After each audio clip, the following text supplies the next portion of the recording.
ایک صحابی کا پاؤں بھاگتے ہوئے ہمارے نبی کے پاؤں پہ آن لگا، آ پڑا، تو وہ جوتا تھا جنگی جوتا، ہارڈ قسم کا، تو آپ کو تکلیف ہوئی، تو آپ کے ہاتھ میں ایک چھڑی تھی، آپ نے اس کو بھاگتے کو یوں ماری، کہا اوجعتنی، سوٹا نہیں تھا، چھڑی تھی، اب یوں مارا، اوجعتنی، ارے تو نے دیکھ کے تو بھاگنا تھا، تو نے میرا پاؤں کچل دیا، مجھے تکلیف پہنچائی تو نے۔ انہوں نے لوہے کی زرہ پہنی ہوئی تھی جس پہ تلوار بھی اثر نہیں کرتی، تو چھڑی نے کیا اثر کرنا تھا؟ ٹھیک ہے نا میری بات سمجھ میں آئی؟ کہ انہوں نے لوہے کا لباس پہنا ہوا تھا تو اس پر تو تلوار اثر نہیں کرتی، چھڑی نے کیا اثر کرنا تھا؟ وہ کہتے ہیں جب میرے کان میں آواز پڑی اوجعتنی، مجھے تم نے دکھ دیا، تو کہا مجھے یقین ہو گیا کہ اب میری خیر نہیں، اب اللہ تعالیٰ کی طرف سے کوئی وحی آئے گی، میری تباہی بربادی کا فیصلہ سنائے گی۔ کہ رات میں سو نہیں سکا، ساری رات جاگتا رہا، فجر کی نماز پڑھی تو اعلان، اپنے خیمے میں پہنچا تو اعلان ہوا کہ جس شخص کا پاؤں اللہ کے نبی کے پاؤں پہ آیا تھا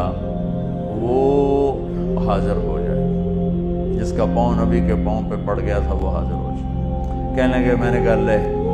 ہو گئی نا گل پوری، اب پتہ نہیں تیرے لیے کیا سزا آ رہی ہے۔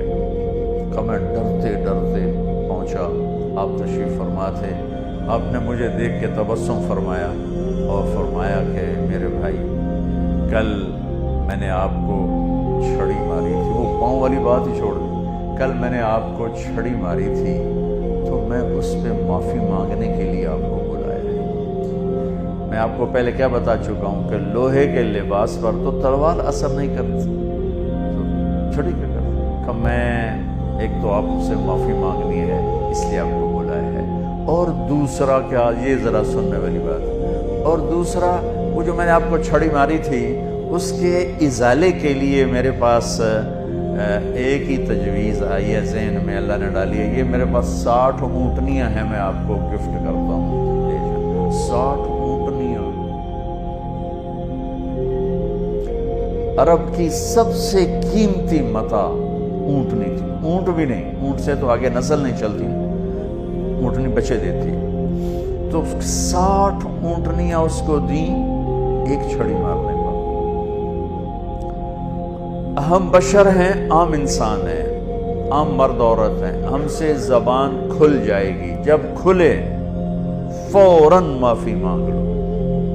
اپنی طبیعت پہ جبر کر کے، اپنے آپ کو شکست دے کے معافی مانگ لو۔